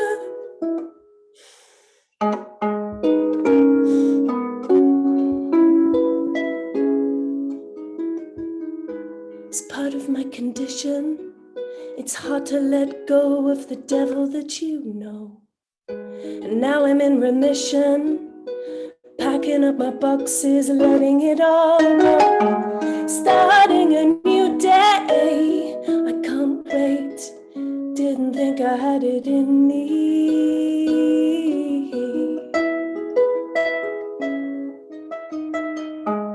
Eye of the river, mouth of the sea, I wanna be like the water, going where I need to be.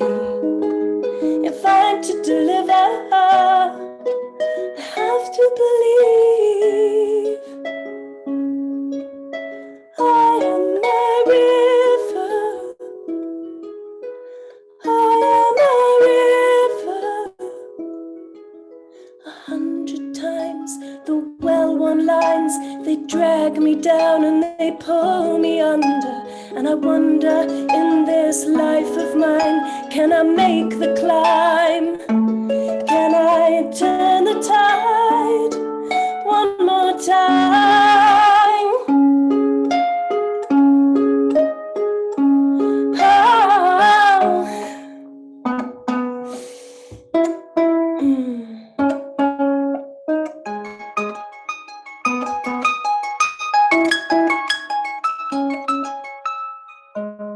Eye of the river, mouth of the sea, I wanna be like the water, going where I need to be. If I'm to deliver, I have to believe I am a river, I am a river, I am a river. Ooh.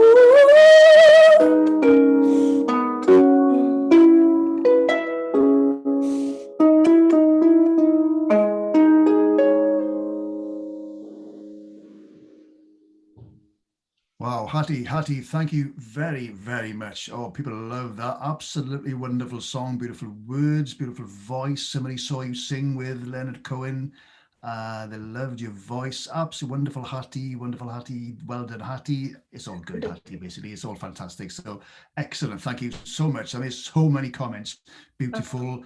Yeah. So again, thank you for making the effort for joining us. And again, thank you for that song. And again, hopefully, we keep on saying this, hopefully we will see you next year in person, as it were, entertaining us, hopefully at our, well, whatever we decide or whatever Rachel decides to do next year. Okay, now then, we've got a few minutes left. We will maybe a little bit after 6, if you don't mind. So, Rachel, I'm going to ask you to come back on then, please, and say a few words, how it's gone, how people can support SUTDA, maybe, if they haven't already. Remind us about the raffle, any contact details, and how people can, see what you're doing. Well, first of all, I got to apologise because I disappeared for about 10 minutes. You did, because yeah. my computer decided to have a meltdown, just went all white, and it was like, shit. So basically, I had to call Mike in to put it set his up. And it's his birthday, Mike B. I know. So so really sorry for that. But thank everybody, for speaking. I thank Rachel for being a patron, and Michael Sheen, Hattie for your honestly, it's right. It's just goosebumps when you play it, and your words are so poignant to us victims and survivors. So thank you so much. And you, Chris, I got to thank you because you are the host.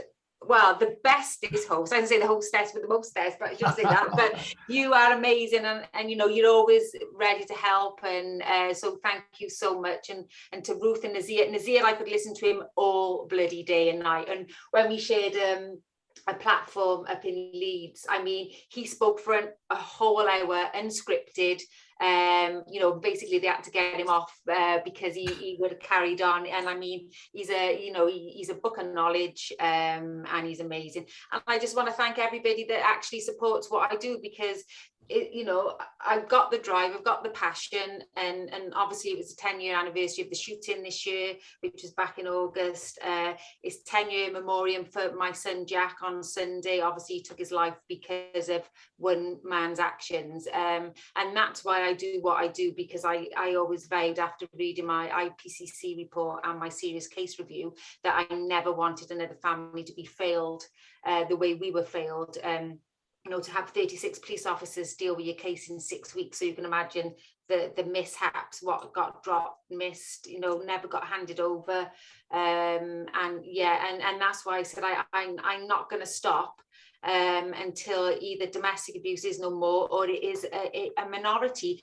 And it's funny thinking about Nazir talking about perpetrators of abuse, and I said I don't want to work with them, and I did used to say they're dirty, rotten, stinking rats.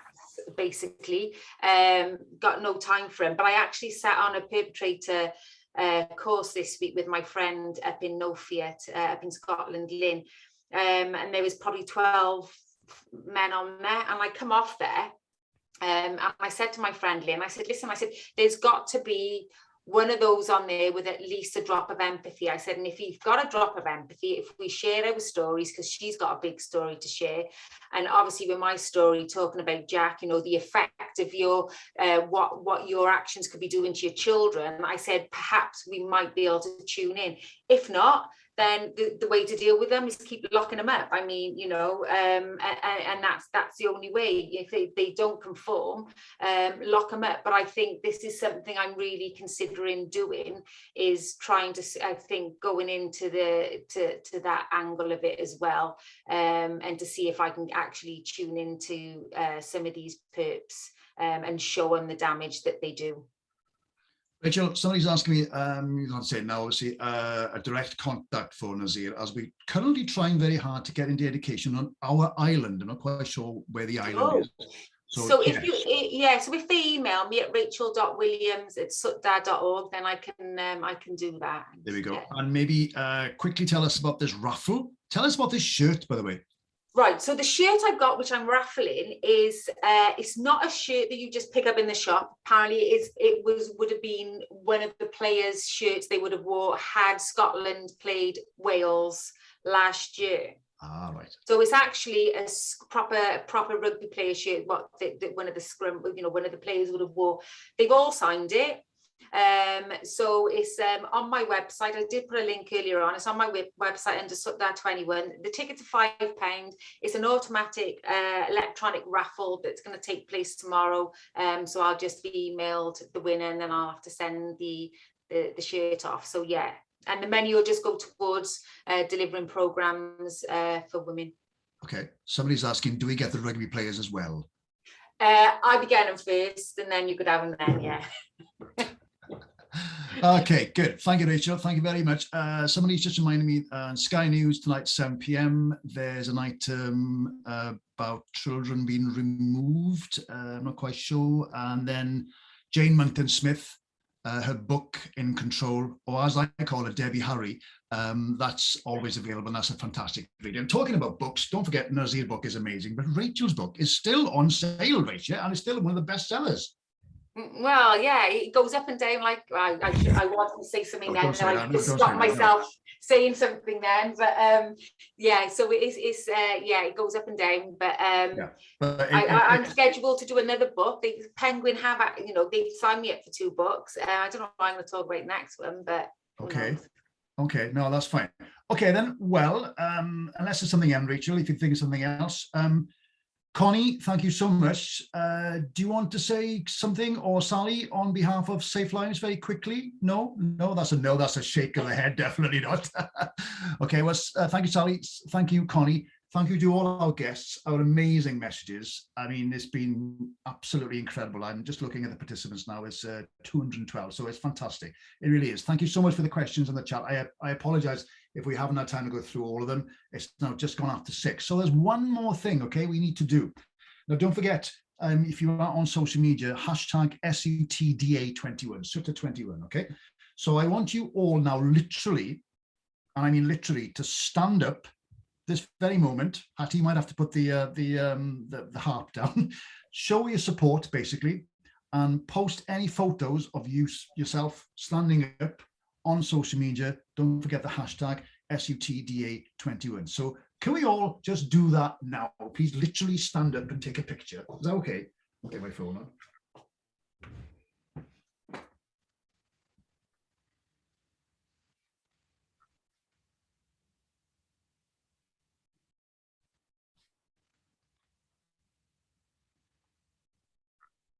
There we go.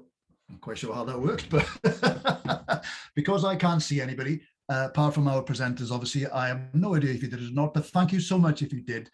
Again, thank you so much to all our guests. Rachel, Riley, please look after yourself and hope all goes well with are you having twins? You're not having twins, you? No. Oh, no, God, no. No, that's a definite no. Okay, so thank you very much. Thank you, Nazir, and Ruth, the lovely Ruth, of course, who is now going to present the Weather Bulletin on ITV. So thank you very much, all of you.